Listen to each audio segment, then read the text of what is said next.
Bueno, muy bien. Eh, Situación de hoy entonces. Como sabemos, siempre si llega a cortar, pasamos al Facebook del Centro Bíblico, por las dudas, ya lo advertimos, el que avisa no traiciona. Eh, Estamos metidos ya bastante en la carta de Juan, la primera carta de Juan. Llega un capítulo que podemos considerar central. Y a mí me parece que la podemos considerar central en la carta y central también en la doctrina cristiana, a modo de ver. A mí me da la impresión que lo que veamos en el capítulo 3, aquí lo que vaya a desgranarse, si habíamos visto en el capítulo 2 una serie de elementos que tenían que ver con la escatología, con la eclesiología, bueno, acá todo eso se concretiza más todavía, como que hay un punto más concreto. Es el centro prácticamente entonces de la carta y es muy interesante poder verlo. Arrancamos desde el final del capítulo 2, porque todo va a tener más sentido cuando veamos cómo este autor, cómo este autor va enganchando los temas. Y ustedes van a ver que hay versículos que cierran en sí mismos y versículos que enganchan con otro y con el otro cierran en sí mismo, pero es una obra de arte desde el punto de vista literario.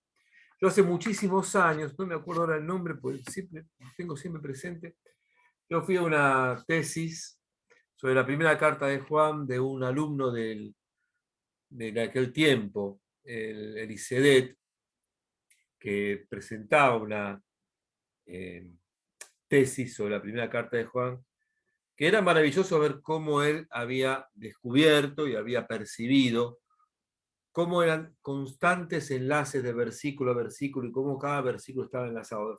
Obviamente está en alguna parte de la tesis, ¿no?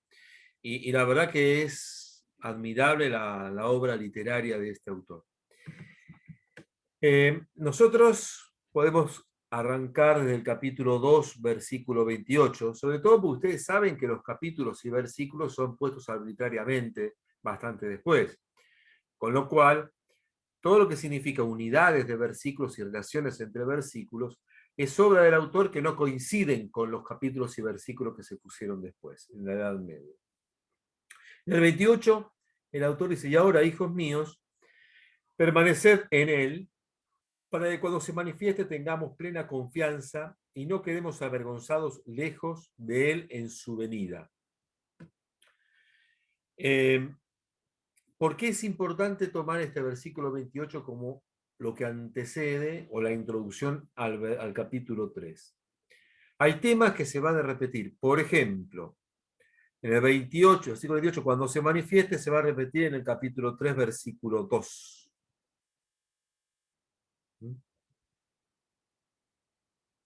El tema de permanecer va a ser un tema recurrente. Por ejemplo, en el 3.9, permanecer o no permanecer. En el versículo 6, en el 3.6, permanece. Es un tema recurrente. Manifestarse también va a aparecer en el capítulo 3, versículo 5, en el capítulo 3, versículo 8. El manifestarse va a tener digamos, diferentes acepciones aquí. De hecho, cuando se manifiesta en el versículo 28 y final es su venida, estos dos frases, que cuando se manifieste y en su venida hacen referencia a las postrimerías, como llaman los teólogos antes, a la segunda venida de Cristo, a la manifestación. Pero sin embargo, en el versículo 8, Él se manifestó. Y en el versículo 5, Él se manifestó. La manifestación aparece como pasado y como futuro, porque la presencia de Cristo es una manifestación. Él lo llama así. No cree en esa manifestación en la carne, es estar en el pecado. La manifestación será la manifestación en la carne, pero también observen que en 3.5 se manifestó para quitar los pecados. Hay una manifestación también en la Pascua. Y en el capítulo 3, versículo 12, ahora vamos a entrar igualmente. que nosotros también vamos a tener una manifestación nuestra. Todavía no se ha manifestado lo que seremos. Entonces, fíjense cómo el autor va enganchando los temas, y el tema de la manifestación se va a terminar, digamos, en el versículo 9, porque a partir del versículo 9 va a empezar el tema del amor como algo mucho más fuerte, y después va a terminar con el tema de los mandamientos, el conocimiento y los mandamientos, a partir del versículo 22, 23, por allí. Entonces hay 3 temas enormes, pero todo esto va a estar cruzado en todo este capítulo 3 por una relación que vamos a ver que se interconecta, nuestra relación con el Padre, que va a generar una relación entre nosotros como hermanos. Esa relación de nosotros como hermanos, lo estoy introduciendo por ahora, ¿no? Se va a tener que manifestar también en el amor. Entonces, ¿por qué se va a manifestar en el amor? Porque antes se manifestó el amor del Padre y se manifestó el amor de Cristo. Por lo tanto, se tiene que manifestar el amor entre nosotros.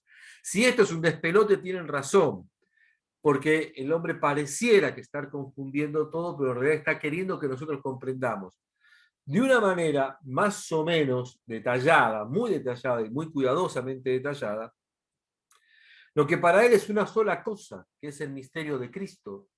Es una sola cosa. De ese misterio de Cristo surge todo el resto. Bien. Si sabéis, versículo 2, capítulo 2, versículo 29, si sabéis que eres justo, reconoced que todo el que obra la justicia ha nacido de él. Un tema medio raro, hacer la justicia todavía no se define qué es. Pero vamos a darnos cuenta que hacer justicia, la justicia no es simplemente dar a cada uno lo que corresponde, sino la justicia es estar en una relación de armonía con Dios y, por supuesto, de una armonía con los demás. Obrar la justicia es hacer una vida justa frente a Dios y frente a los demás. Ahora, reconocer que todo el que obra la justicia ha nacido de él. Y acá empieza el gran tema del nacimiento nuestro desde Dios. Lo que viene ahora, que está enganchadito con el tema, es un tema necesariamente infaltable para presentar. Mirad qué amor nos ha tenido el Padre para llamarnos hijos de Dios, pues lo somos. El mundo no nos conoce porque no lo conoció a Él. Queridos, ahora somos hijos de Dios y aún no se ha manifestado lo que seremos. Sabemos que cuando se manifieste seremos semejantes a Él porque lo veremos tal cual es. Es imposible poder hacer un detalle de cada una de las palabras. Imposible porque cada palabra es muy fuerte o cada frase es muy fuerte. El que seamos hijos de Dios no es producto de una casualidad, sino producto del amor de Dios. ¿Quiénes somos hijos de Dios? Pues todos. Sin embargo, en el capítulo 4, versículo 7, todo el que ama ha nacido de Dios y conoce a Dios. El que vive la experiencia del amor tiene una relación filial con Dios. Nosotros hoy podemos claramente decir, hay preguntas que ya tendrían que estar superadas en nuestra condición de cristianos, ¿no? Los que no creen en Cristo se salvan, los que no creen en Cristo van al cielo. Eso está superado necesariamente en el cristianismo, o debería estarlo, porque lo que salva es el amor, y hijos de Dios somos todos, porque, a ver, convengamos esto, si bien en la primera carta de San Juan va a hacer hincapié en un nacimiento, y lo podemos considerar como un nacimiento del bautismo, todos nosotros somos hijos de Dios, pero la humanidad es hija de Dios. Vamos a considerar que hay una selectividad de filiación de parte de Dios a la humanidad. O vamos a pensar que Dios va a estar pidiendo el acta de bautismo y ver si ese bautismo es trinitario. Entonces, desde acá es donde se arranca para concebir quién es el ser humano y qué es. Todo ser humano es hijo de Dios. todo ser humano es amado por Dios, porque ese amor lo hace hijo de Dios. Entonces, no somos simplemente una criatura, ni somos nada más que una creación accidental o producto de una evolución, aunque también lo seamos, pero somos producto de una adopción de parte de Dios a la humanidad. Esto nos ubica a nosotros en una dimensión muy diferente a toda la creación, a tal punto que ya en el Génesis hay una demostración de esa diferencia. Cuando Dios crea al ser humano, a la pareja humana, a imagen de Él lo creó, la semejanza de Él los creó. Hay una imagen y semejanza. Eso es lo que marca en el Génesis la gran diferencia con el resto de la creación. En ese sexto día, la diferencia está en la imagen y semejanza. Esa es la diferencia con respecto a otro. Ahora bien, la primera carta de Juan marca una nueva diferencia. Ya no somos solamente imagen y semejanza, sino que somos hijos. Pero ser hijos no desmarca la idea de imagen y semejanza, porque fíjense lo que dice al final. Aún no se ha manifestado lo que seremos. Ahora sabemos una cosa que es maravillosa, sobredimensionado, que es ser hijo de Dios, algo que supera cualquier cosa que podamos pensar. Nuestro Dios es Padre, nuestro Padre es Dios. Y nadie entonces, en esta querida humanidad, nadie es huérfano. Nadie está desprotegido, nadie está abandonado, aunque la humanidad lo abandone. Recuerden la cantidad de salmos que hablan de que Dios no abandona a sus hijos. Pero eso que ya está en el Antiguo Testamento, o en el Primer Testamento, la primera carta de Juan da un paso más. Aún no se ha manifestado lo que seremos. No tenemos la menor idea cuál va a ser, qué va a ser y cómo vamos a hacer. Las imaginaciones que podamos tener de la vida eterna, o de la resurrección, o de todo lo que podamos concebir como la vida después de la muerte, son todas imaginaciones. Todas. Solamente sabemos, como dice Pablo, que en Cristo formamos el cuerpo, que somos el cuerpo de Cristo. Pero a la vez de que somos el cuerpo, somos sus hijos. El cuerpo no perdido en una entelequia o en una cuestión sin forma o despersonalizada, sino en el cuerpo personalizado, porque somos individuos.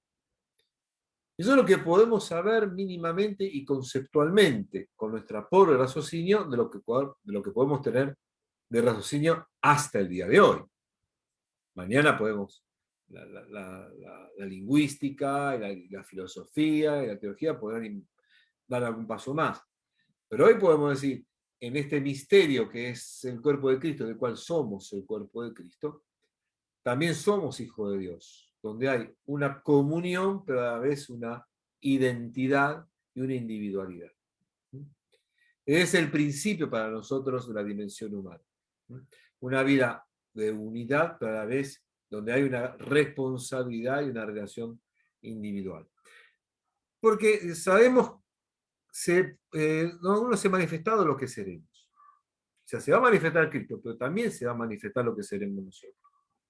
Sabemos que cuando se manifieste Él y nosotros, cuando se manifieste esto, en ese final, seremos semejantes a Él.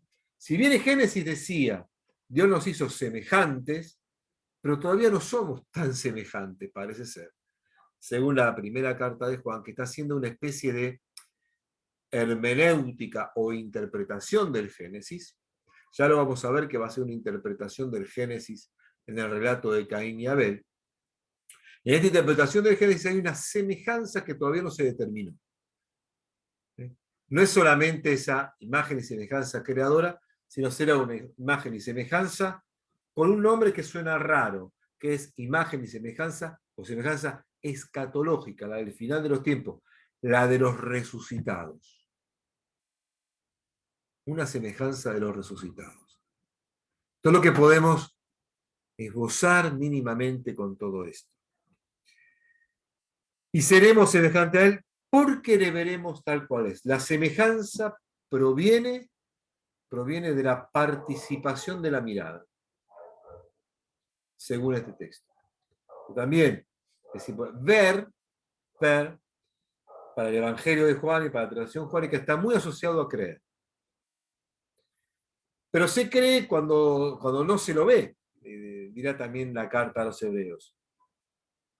Entonces, acá la fe va a dar lugar a lo que es la visión directa, y esa visión directa va a llevar a una comunión íntima y a una semejanza. El autor puede llegar hasta acá. Claramente es una dimensión mística, apoyada en una tradición del Antiguo Testamento o Primer Testamento, apoyado en eso, pero en una relectura y una nueva interpretación, considerando todo lo que conocemos hasta ahora, todo eso no tiene nada que ver con lo que vamos a vivir más adelante. Nada que ver.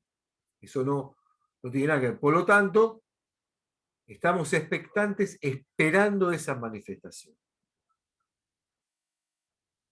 ¿Alguna pregunta hasta acá?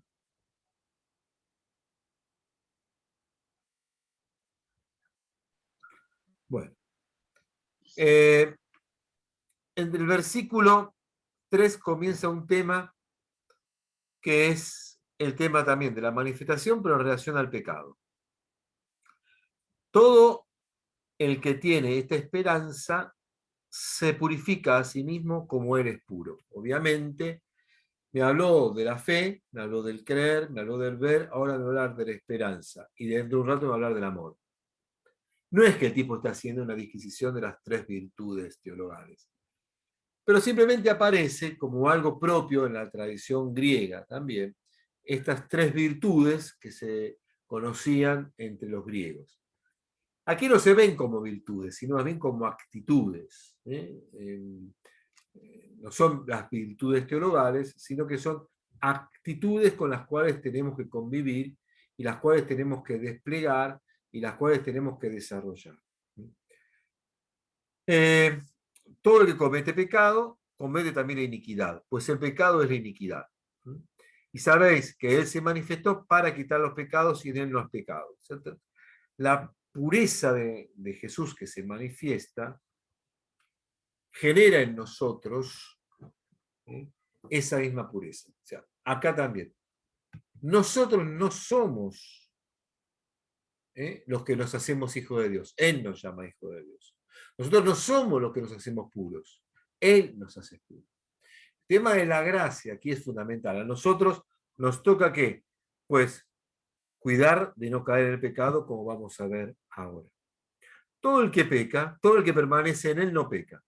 Todo el que peca no le ha visto ni le ha conocido. Esta es una cuestión también confusa, o puede llegar a ser una confusión.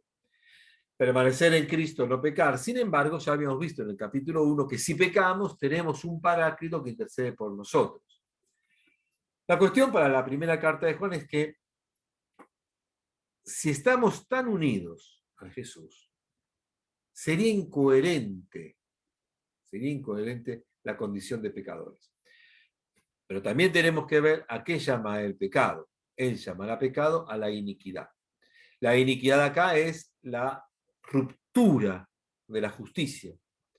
La justicia es, habíamos dicho, una cuestión de armonía. Por lo tanto, el pecado aquí podría ser claramente la cuestión de la división. Podría considerarse aquí que el pecado es la división. Entonces, si nosotros estamos en comunión con Cristo, como habíamos visto en el capítulo 1,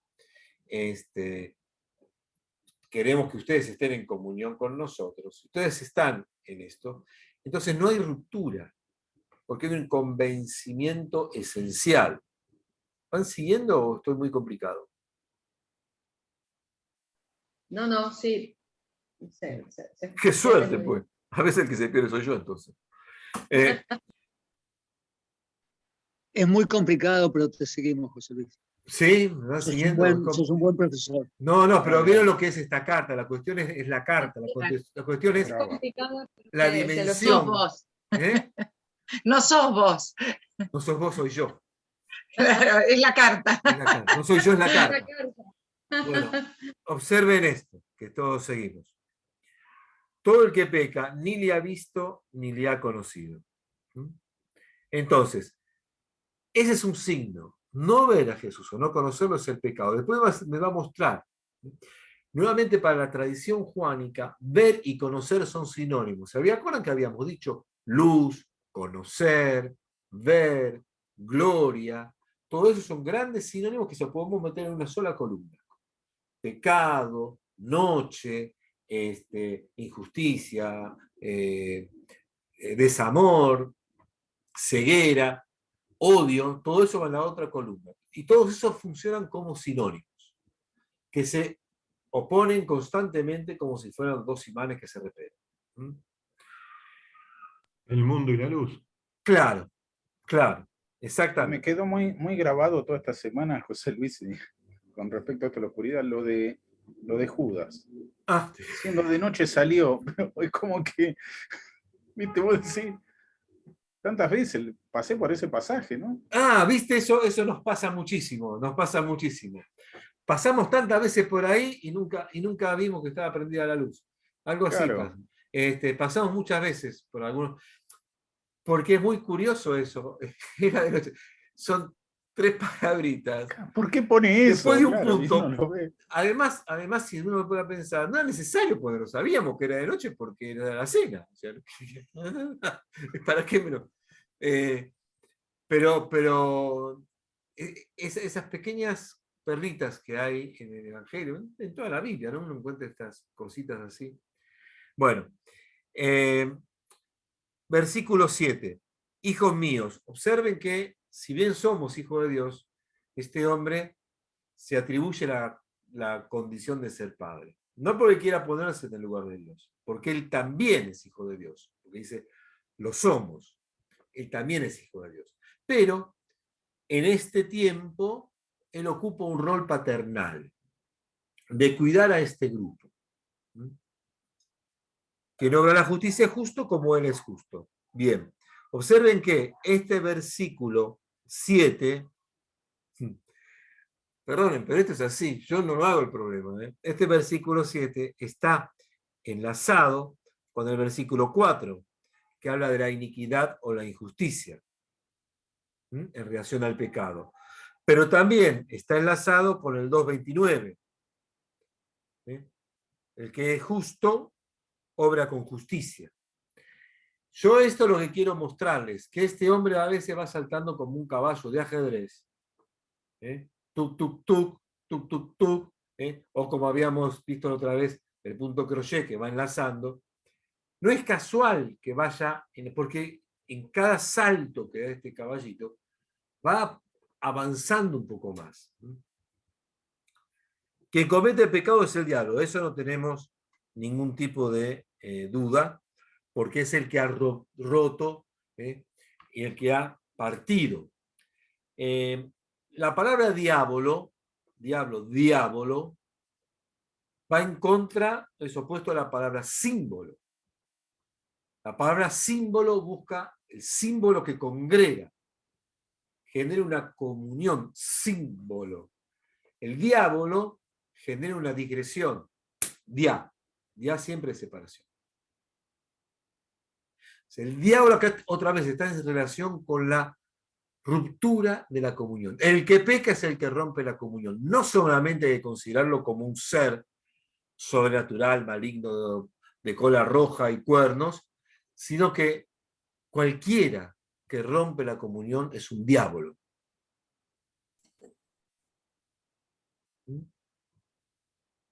Esto es muy interesante también, porque a uno se le puede escapar eso, pero es fácil mandárselo al diablo del cuerno y no pensar que entre nosotros o nosotros mismos hay que estar muy atentos de cuidar las simbologías y de cuidar el agruparnos y no caer en la tentación de generar la diabología, de generar la separación.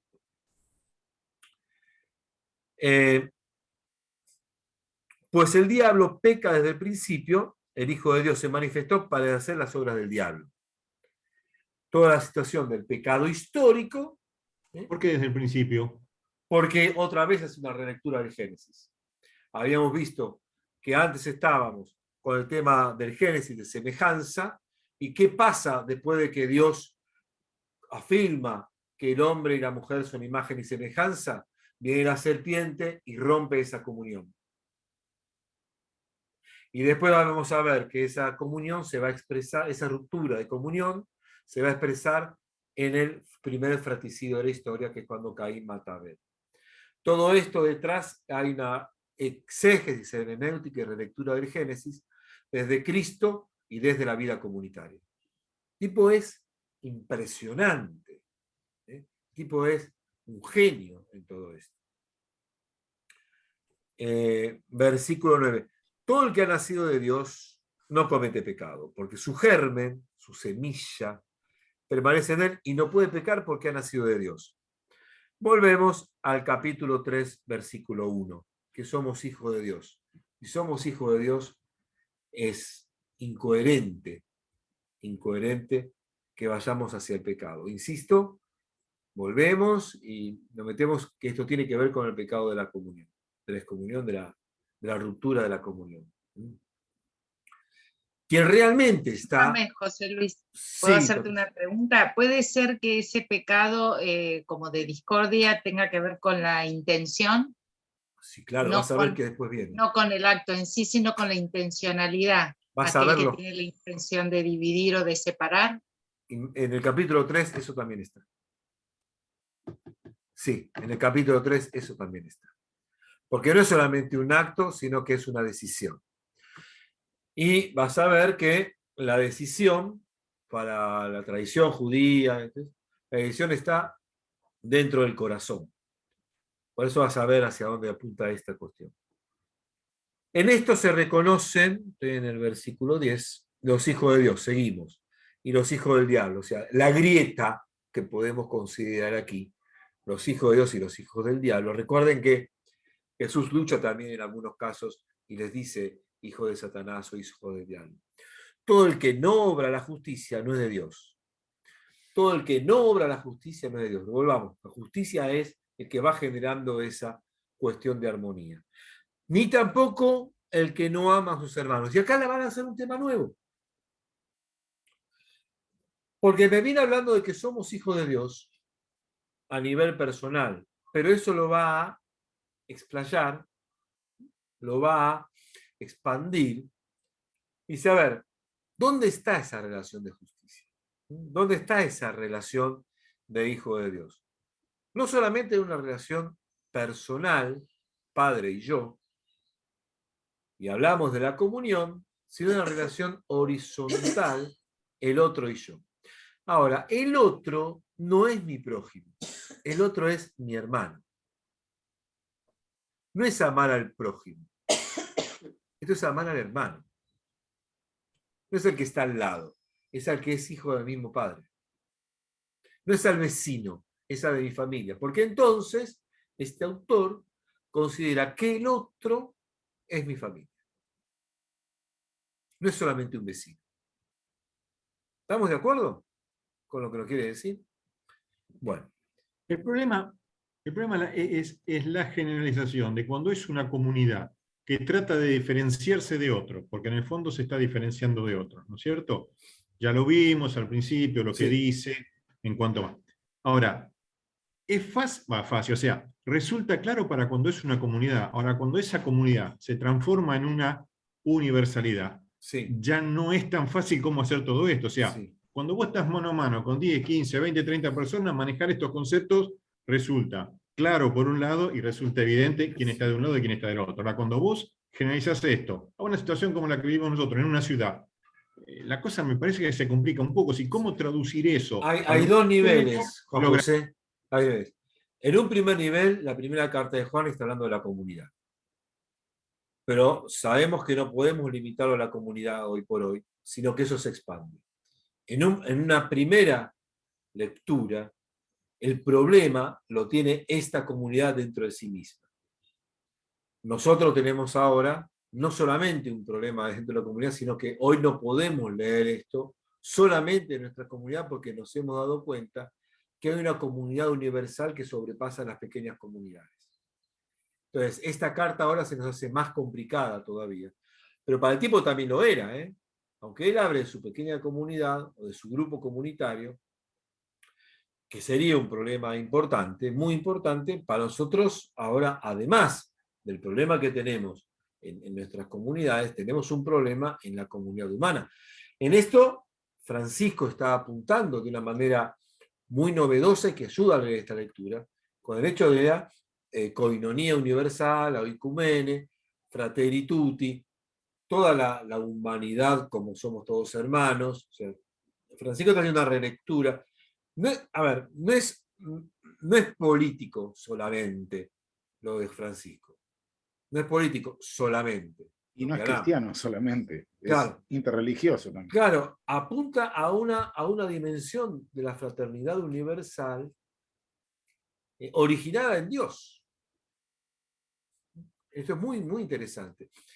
Sí, pero en esto, también... Francisco está haciendo teología, no está haciendo una predicación, una homilía, una catequesis así nomás, sino que es una teología de la humanidad que es muy, muy fuerte y muy novedosa a nivel universal, decirlo así, ¿no? Sí. Pero pensá que no estaba Dios, es más, lo corrieron a Dios.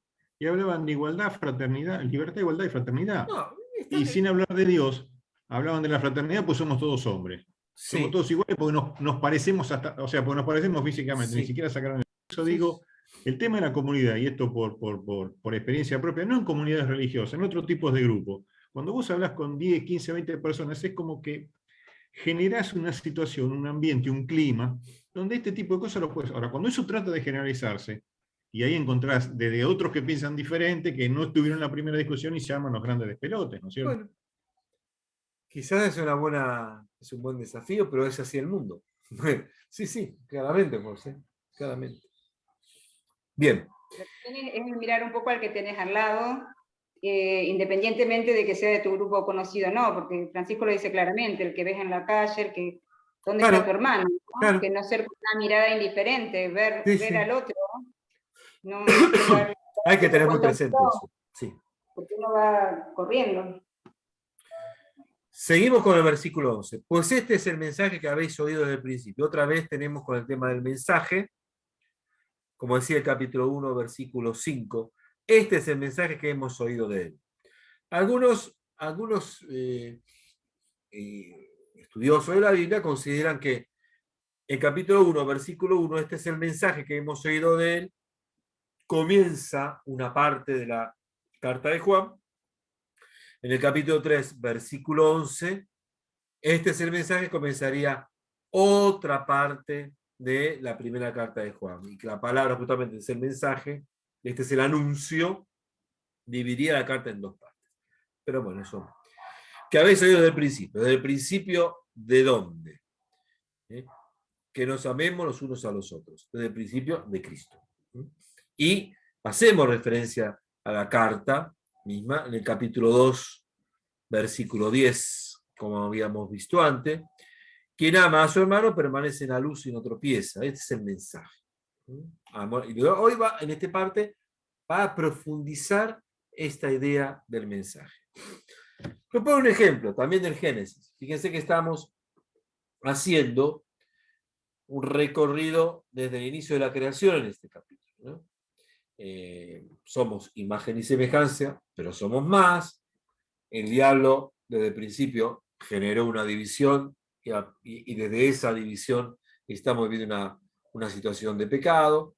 Y ahora, en esta relectura del Génesis, entramos al relato de Caín y Abel, en el capítulo 4 del Génesis. Tema muy interesante aquí.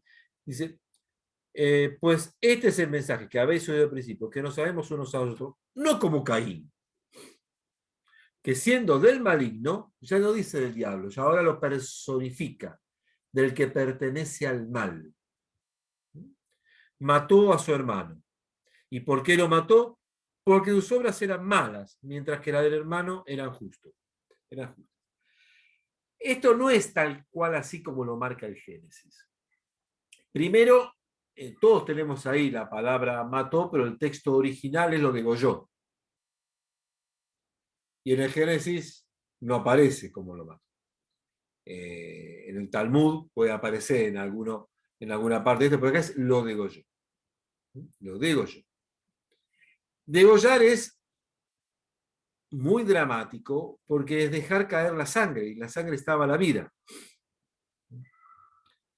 Para el semita, la sangre es la vida. Degollar a alguien es sacarle la vida. No solamente el pegarle una pedrada o, o una patada en la cabeza, y eso que traiga una consecuencia, sino acá hay una decisión de quitar la vida, que es degollar. ¿Sí? Y que su vida salga y desaparezca. Y eso va a ser después una especie de relectura de como también estaba en Génesis, cuando Dios reclama a Caín, la sangre de la tierra, de tu hermano clama desde la tierra. Es muy interesante la relectura que está haciendo este hombre, porque entonces estamos en relación con esa, porque toda muerte, entonces, todo maltrato y todo odio al hermano, lo vamos a descubrir acá, en definitiva, es provocar quitarle la vida al hermano. Ahora, atención, que no amar al hermano, quitarle la vida al hermano, trae como consecuencia que mi hermano clama a Dios y Dios escucha ese clamor. Atenti el piojo, cuidado, porque el maltrato al hermano nos pone en lugar de Caín. Y puede ser que un día Dios nos dice, la sangre de tu hermano está clamando a mí. Esto es lo que va a pasar acá en el capítulo 3. ¿Por qué lo mató? Porque sus obras eran malas. En el Génesis nunca se dice que las obras de Caín eran malas y que las obras de Abel eran buenas. Simplemente que Dios aceptó el sacrificio de uno y no del otro. Aceptó el de Abel y no el de Caín. Nada más. No se dice nada que ver con las obras. Él, porque el autor... Perdón, discúlpame. ¿Las obras de Caín no eran la envidia? ¿Por qué? ¿De dónde sacás eso? ¿Y porque no lo mató por envidia? ¿Te parece? Y no fue envidia el tener el celar que no habían recibido la ofrenda de él. Sí. Vamos al capítulo 4 de Génesis.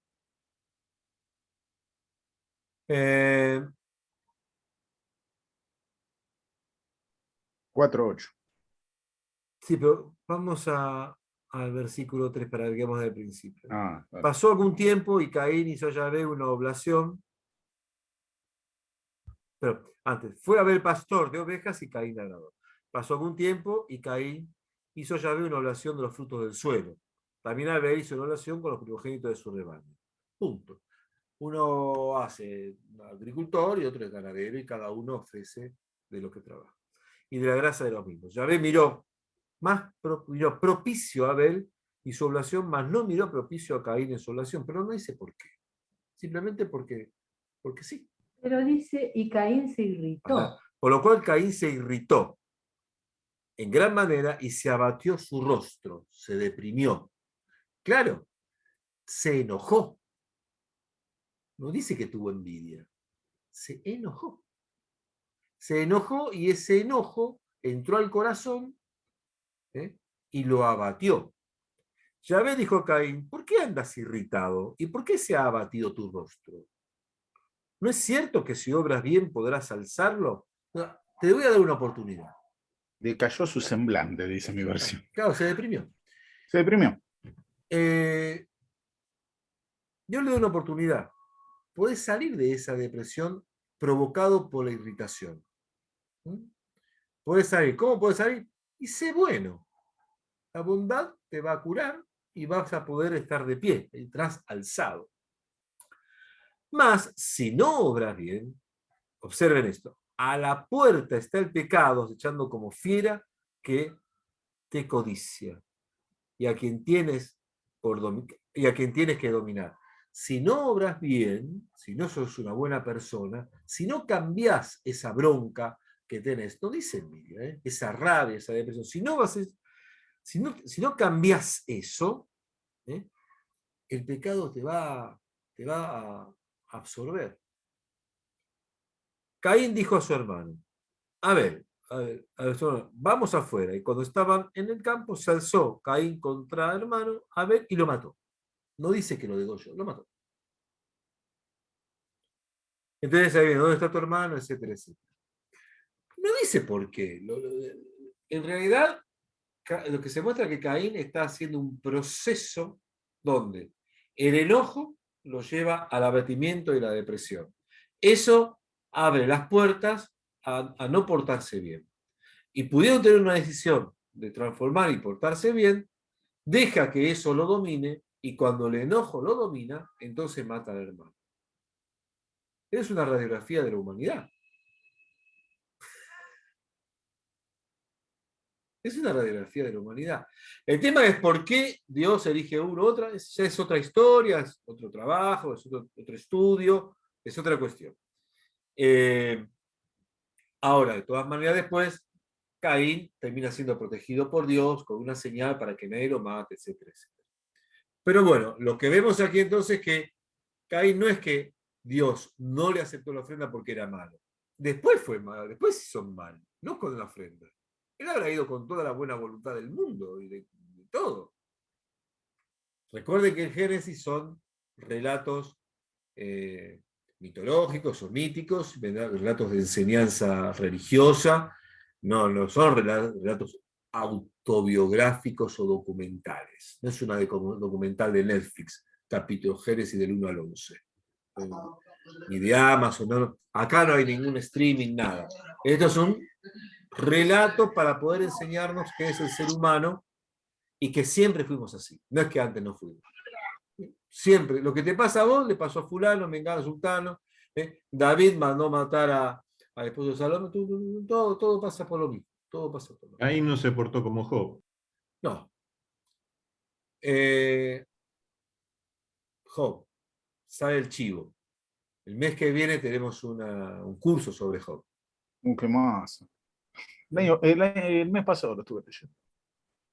Bien.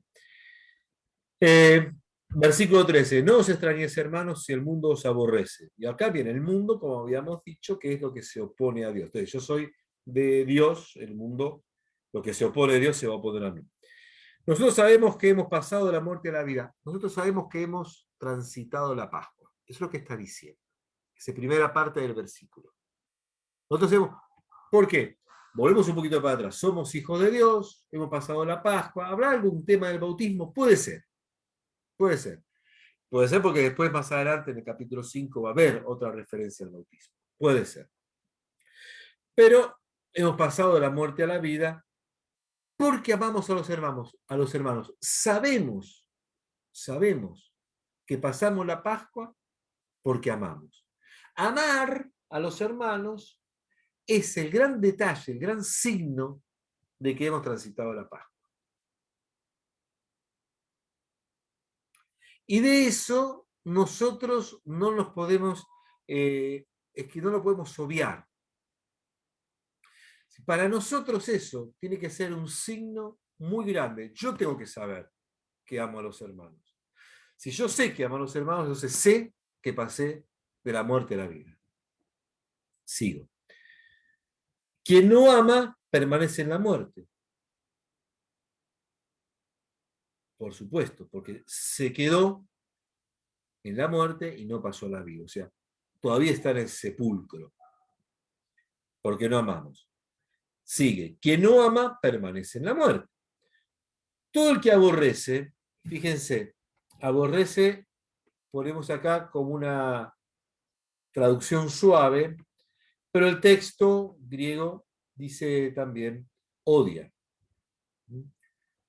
No es solamente alguien que no me cae bien, sino alguien sobre el cual ejerzo una acción en contra del amor. Digamos.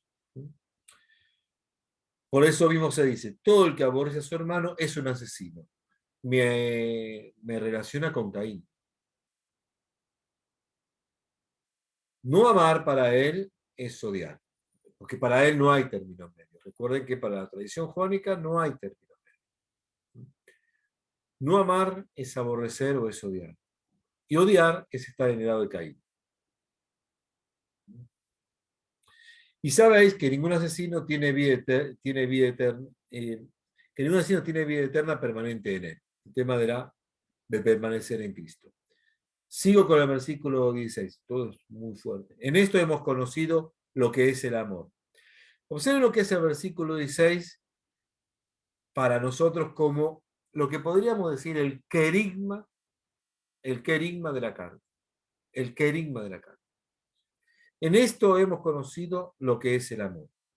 Ya había dicho que nosotros conocemos que Dios es nuestro Padre. ¿Qué es el amor? Lo conocimos. En que Él dio su vida por nosotros. Segundo momento en que aparece el tema del amor y la vida del conocimiento. El Padre nos llama hijos. El Hijo da la vida. Hay dos signos de amor muy fuertes que va a aparecer también en el capítulo 4. Todo el que ama ha nacido de Dios. Dios es amor.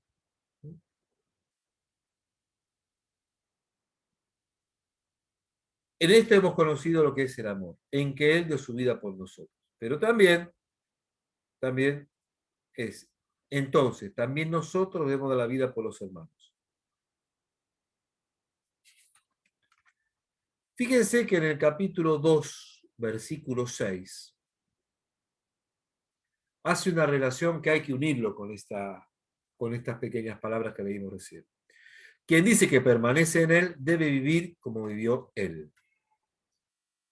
Si Él, capítulo 3, versículo 16, en esto hemos conocido lo que es el amor, en que Él dio su vida por nosotros, también nosotros debemos dar la vida por los hermanos, porque debemos vivir como vivió Él. La traducción de mi Biblia plantea caridad. No, es muy católica la traducción esa.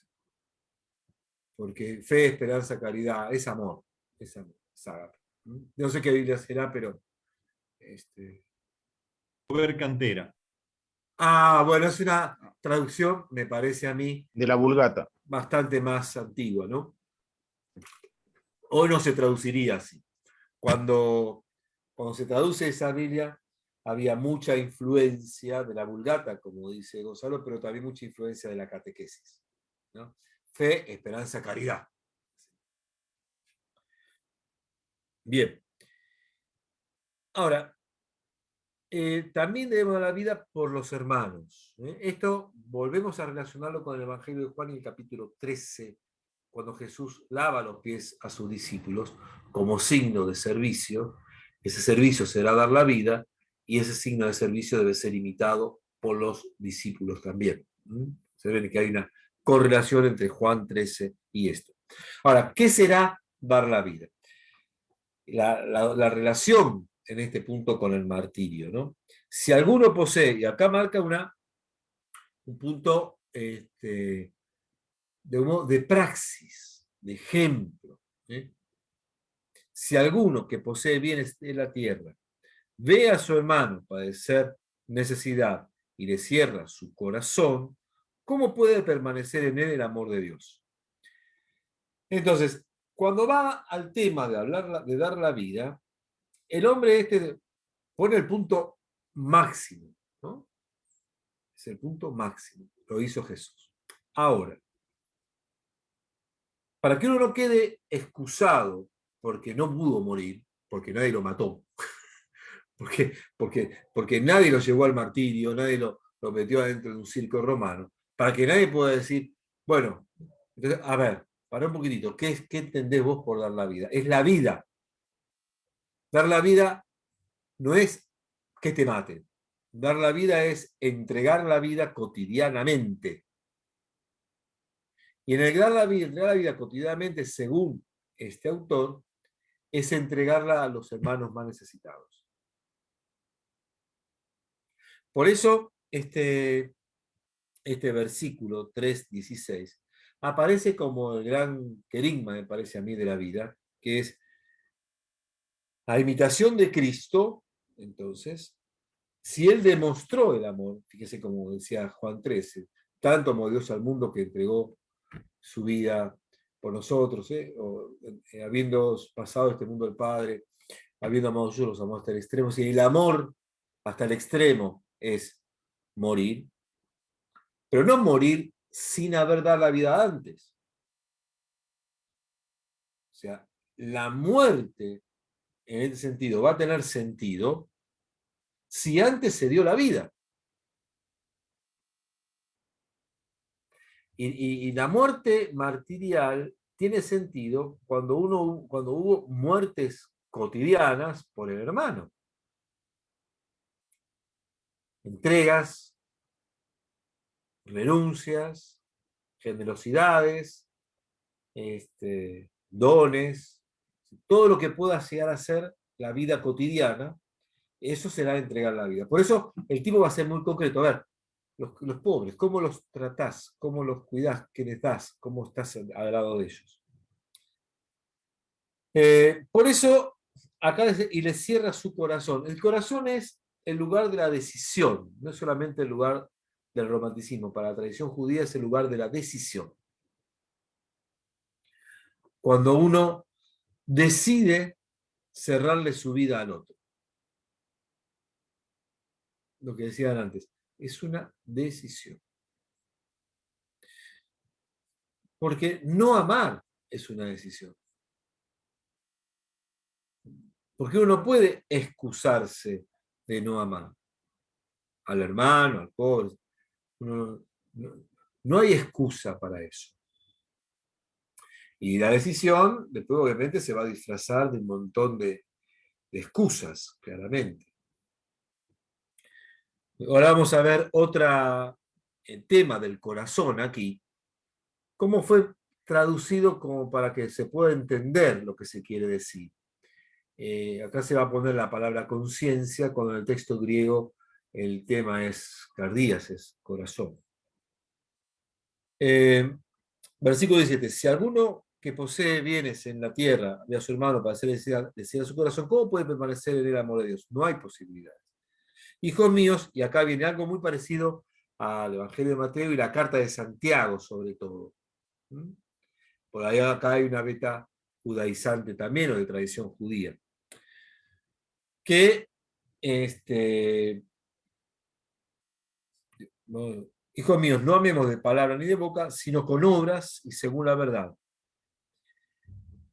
¿Por qué según la verdad y con obras? Desde adentro, desde el fondo, pero con obras.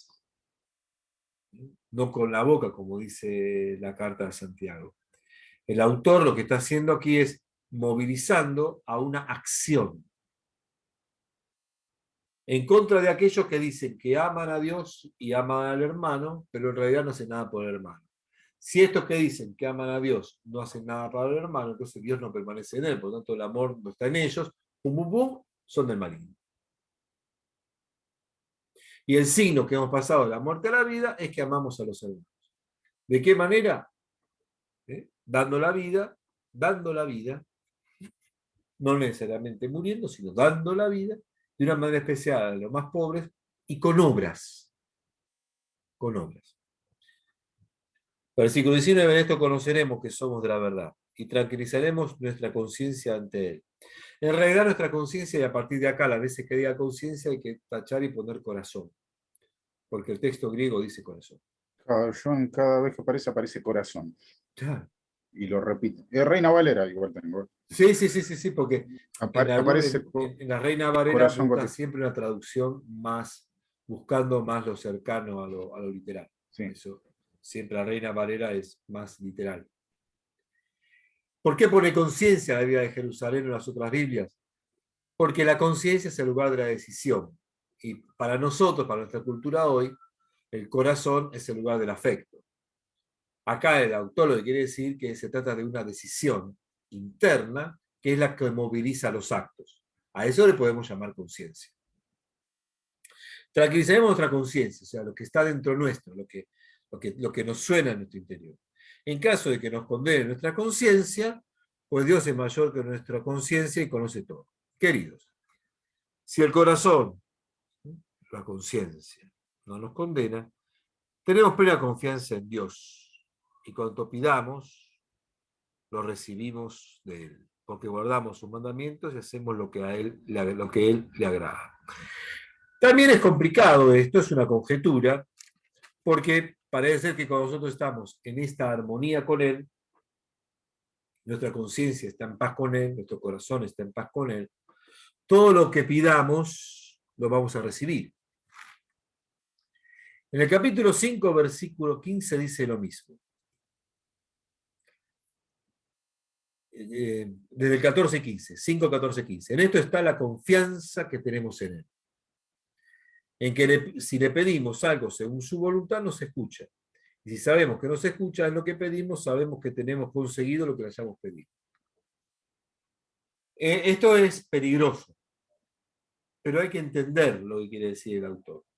Peligroso porque uno puede decir, si yo soy cristiano, Dios me tiene que dar lo que le pido. Además está en la Biblia, primera carta de Juan, punto, acá hay un problema si no se cumple que hoy llueva, por ejemplo, que hoy no llueva. Para el autor apunta a otra cosa. El autor apunta a que hay tal comunión con Cristo y con Dios y entre nosotros, tal comunión, que nuestra petición es lo que nos va a hacer bien porque es lo que Dios quiere. Es como que uno sabe qué es lo que Dios me va a dar por la comunión que yo tengo. O sea, el pedirlo es una expresión de la comunión con el Padre. Pero no es una exigencia a Dios de lo que yo estoy necesitando o creo que necesito. Es tomar conciencia que Dios me va a dar esto. Entonces lo pido. Ese es el juego que hace. Pero no es que lo pido para que Dios me lo dé. Después, con el transcurso, uno tendrá que ver qué es la oración en la Biblia. Vamos a ver si lo veremos en algún momento, este año probablemente, qué es la oración en la Biblia y los diferentes momentos, claramente, que se pasa, que pasamos. Desde la oración de Abraham, cuando le pide que no mate a Sodoma, que no reviente a estas ciudades pecadoras, como una oración intercesora, o la que le pide algo y Dios se lo tiene que dar o se lo da, como pedir a Cristo una curación, o esto que es lo máximo, que es yo pido lo que sé, porque en comunión sé que es lo que Dios ya me lo va a dar. Y Dios sabe, desde antes de que se lo pidamos, como dice Jesús, lo que necesitamos. Jesús dice, Dios sabe lo que necesitamos antes que se lo pidamos. Versículo 23. Ese también es otro elemento central, 23 y 24. Creo que es un elemento central en la primera carta de Juan, pero también es otro elemento central en nuestra fe cristiana, también tanto tan fuerte como la de 3:16. Pero es un paso más a mi modo de ver. Este es su mandamiento. Fíjense, 3:23. Solamente esto. Este es su mandamiento. Ya lo habíamos dicho. El mandamiento es el amor. Ya lo repitió 450 millones de veces. Sin embargo, acá no dice que es el amor. Este es su mandamiento. Que creamos en el nombre de Jesucristo y que nos amemos los unos a los otros, tal como Él nos mandó. El creer y el amar. El creer en el nombre de Jesús, una fe cristológica, cristocéntrica, Eso y un remite amor a Juan, a los hermanos. al Evangelio de Juan, a 13:34, creo. Claro, pero acá es creer, está tan imbricado, tan unido, tan imbricado en un solo versículo, que pareciera como un dogma de fe. Este es el mandamiento, raya 1, que creamos, raya 2, que nos amemos entre nosotros. La dimensión religiosa, por así decirlo, vertical, y la dimensión humana. Pero puestas en el mismo versículo con un mandamiento. Jesús nos manda, mandar creer, este autor, manda creer y manda amar. como si fuera entonces un magisterio. Por eso, 3.16, me parece a mí, y 3.23 son muy fuertes. Y apuntan a que no se puede creer sin amar ni amar sin creer. Fíjense que cuando el escriba le pregunta a Jesús cuál es el mayor mandamiento, el primer mandamiento, amar a Dios por sobre todas las cosas y al prójimo como uno mismo. Acá no es amar a Dios, acá es creer. Porque del creer va a surgir el amor. ¿Pero creer en Dios o creer en Jesucristo? Acá es Jesucristo, en el nombre de Jesucristo. ¿Por qué? Porque, volvamos a la comunidad. En este tiempo no había posibilidad de no creer en una divinidad. No había agnosticismo, ateísmo y nada. Todos creían en algo. El problema no es creer o no creer, porque no hay un problema de no creer. No hay un no creer. Pero la cuestión era creer en Jesucristo. Pero es la separación también del judaísmo. Claro, bueno, y sí, pero del judaísmo, pero también de la cultura griega y de los dioses griegos. Es una identificación de la comunidad cristiana y de buscar que la comunidad viva una comunidad de amor. Eso va a ser una comunidad distintiva. Por algo, bueno, no voy a spoilear, pero por algo el versículo final, la última oración de la carta termina con: cuídense de los ídolos. Cuídense de los ídolos. Sí, sí. Es así, tajante. Sí, es tajante. Sí, es muy, muy tajante. Bien. Quien guarda su mandamiento, versículo 24, permanece en Dios y Dios en él. En esto conocemos que permanece en nosotros por el Espíritu que nos dio. Y acá remata con el tema del Espíritu, que va a continuar en el capítulo 4. Porque fíjense las veces que aparece, simplemente alguna lectura visual, las veces que aparece la palabra Espíritu, que la adelanta en el versículo 24.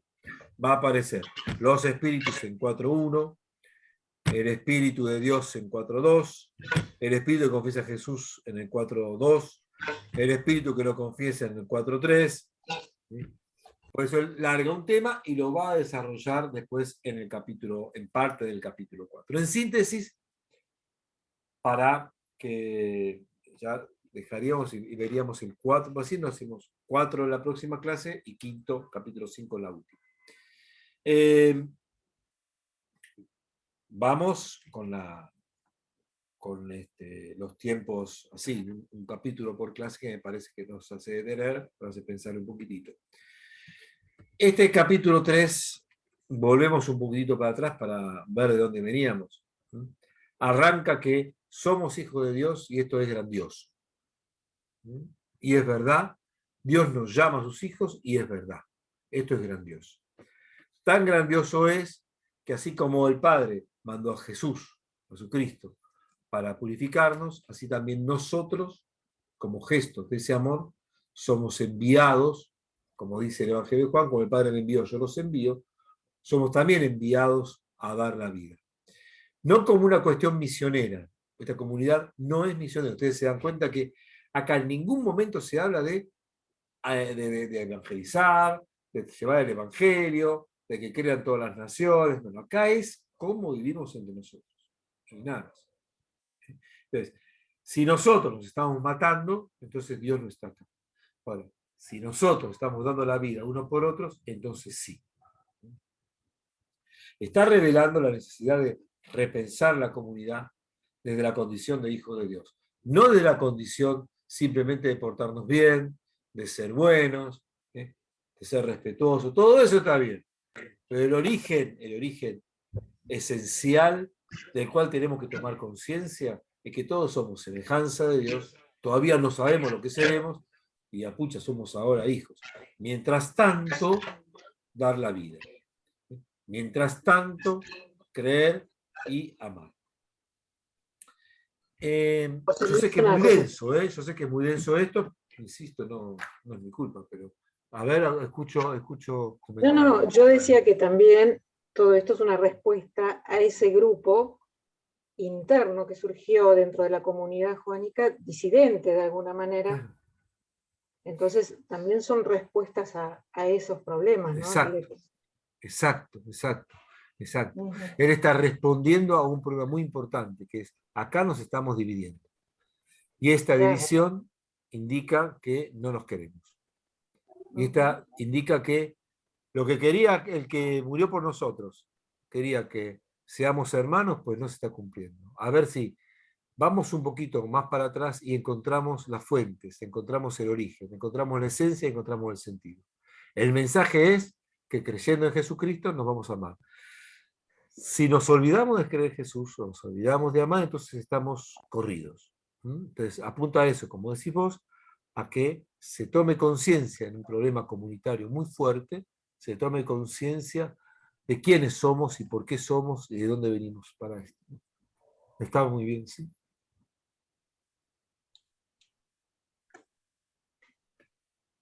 Sí, yo también te quería decir algo con respecto a lo que dijo Adriana, porque cuando uno está dentro de la comunidad, escuchamos el Evangelio y a veces se hace difícil mantener esa unión, ¿no? Sí. O sea, hay muchos celos también. Sí, sí. Celos porque piensa, ¿por qué no me eligió a mí? O qué sé yo, cualquier cosa.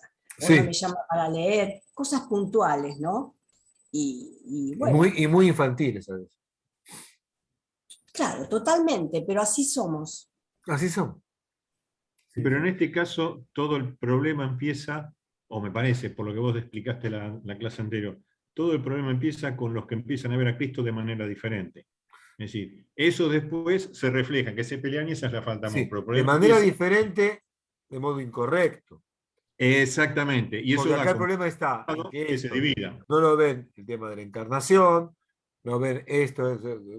Él enuncia cuál es la problemática cristológica. Ese es el problema de hoy. O sea, no hay una discusión teológica, sino una discusión humana. Porque a mí yo te cargo. Hoy por hoy, lo que falta pensamos es... que todos pensamos lo mismo, pero no sabemos si todos pensamos. O sea, si tenemos la misma idea de lo que es Dios o lo que es Jesús. Por eso es tan importante pensar y refrescar la teología. Por eso es tan importante.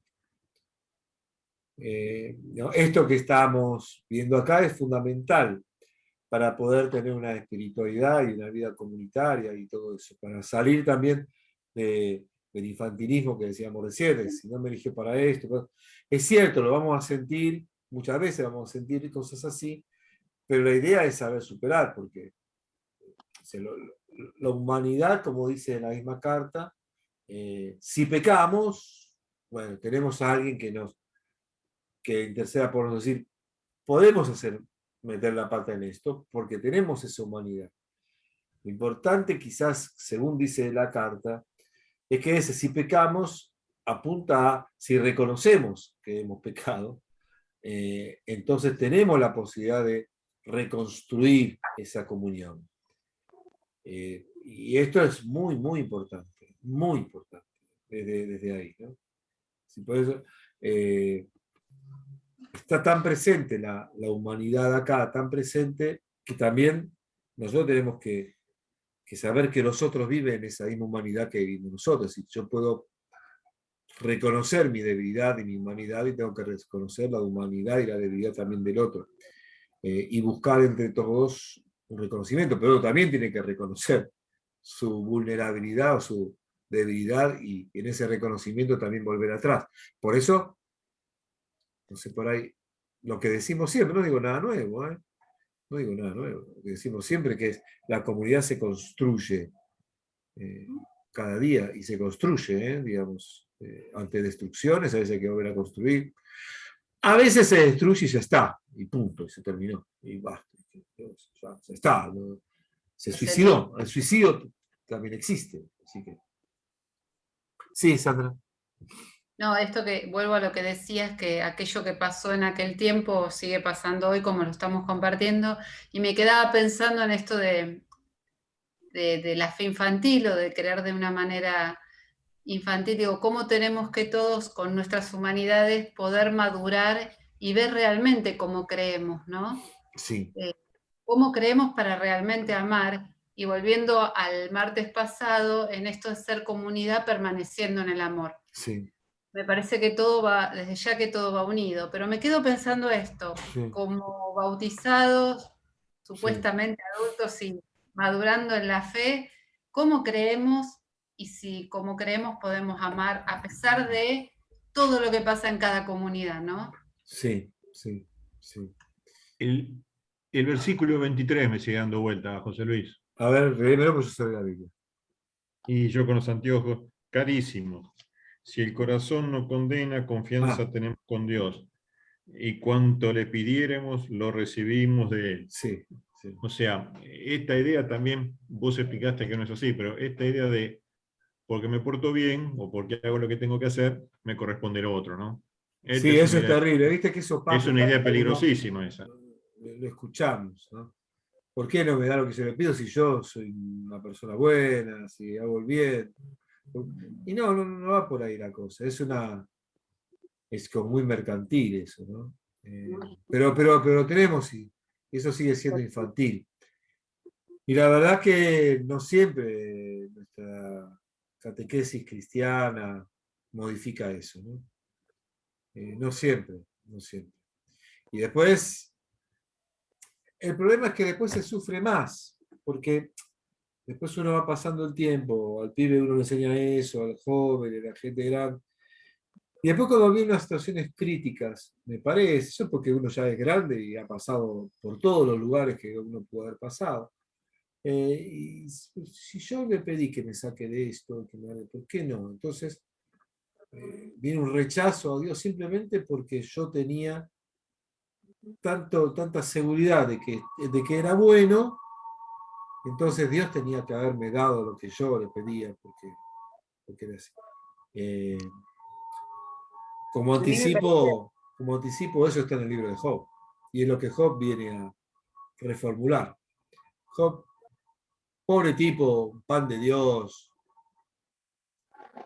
bueno como el Nesquik con pan con manteca, y de pronto se le viene el mundo abajo, como si pues, si yo soy bueno, ¿por qué me pasa esto?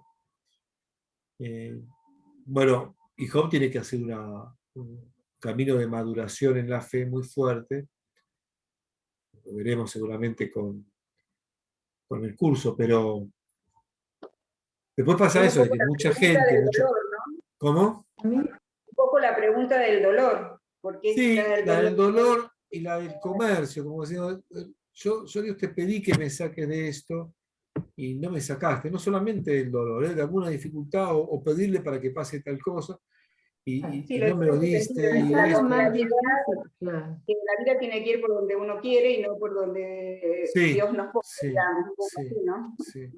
Y por ahí dentro de la por comunidad haber portado bien, ¿no? Sí, por eso hay que replantearse permanentemente todo eso. Porque a veces en esos planteos nosotros podemos sufrir mucho más o hacer sufrir a otros mucho más y también generar una imagen de Dios que no es la que corresponde, ¿no? Dios no es. Y por ahí también eso, dentro de la comunidad, las mayores dificultades son las distintas imágenes de Dios que tenemos las distintas personas. Y eso es muy difícil comulgar con la persona que tiene una imagen de Dios muy distinta, por lo menos me pasa a mí, ¿no? Muy distinta de la de Sí.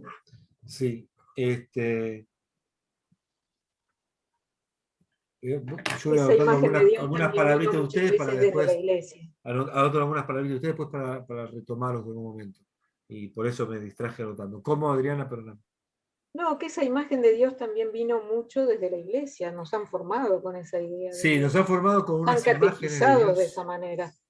a veces muy tortuosa, el Dios que castiga, el Dios que exige, el Dios que da y que recibe, Exacto. el Dios que... Lo que Dios te da, Sí. vos tenés fuerza para soportarlo, por eso te lo Sí, da. sí. Y bueno, Te un montón de frases. te agradezco, Señor, por estos alimentos. Falta decir que no sé por qué no se lo cuando diste no a los los demás. tengo, ¿Cómo es claro. esto? ¿Soy un privilegiado de Dios? Porque tengo esto, ¿y qué pasó con los demás? ¿Son desclasados de Dios? hay cosas que hay que repensarlas en lo más fino, porque si no, yo tengo una especie de carácter prioritario, y eso después va a decir, pero gracias Señor por todo lo que me das, parece el fariseo cuando dice que no soy como este publicano que está acá atrás, que es un pecador. Entonces después se va a dar que a mí para exigirle a Dios, como soy tan bueno, vos me tenés que dar esto. Entonces ya se distorsiona absolutamente todo. Como vos creo que ves, ¿Cómo? como vos, a ver, siguiendo con la propaganda, en el libro de Job, No, Dios claro. dio, Dios dio, Dios quitó, bendito sea Dios. Claro, Es uno una de las razones. por eso como diciendo, bueno, esta así es la vida, ¿eh? Se atribuye a Dios, porque no hay otra manera de verlo así, pero la vida es esa, es carencia, es presencia, es tener, qué sé yo. Pero sí, creo que eso que estamos, con lo que estamos concluyendo ahora, es una imagen de Dios que hay que reconstruir. Y lo estaba anotando, porque por ahí nos puede servir mucho para repensar también nosotros pues la A mí me imagen parece del que a Dios veces, bíblico, de ¿no? lo que vos decías, estamos como educados muy cuadriculados y nos hemos quedado, uno lo ve por ejemplo, con las personas que recién se convierten, que tienen una flexibilidad mucho mayor de los que venimos a lo mejor de una escuela más rígida, ¿no? Sí. Y que nos encontramos por ahí en un sistema de mucha meritocracia, de mucho voluntarismo, de que todo depende solamente de la voluntad que se oponga en todo, o del mérito que aparece, entre comillas, ¿no? Que parece que Sí, yo y merezco, después, ¿no? de ahí, después de saltar a la magia, tenés un pasito. Claro.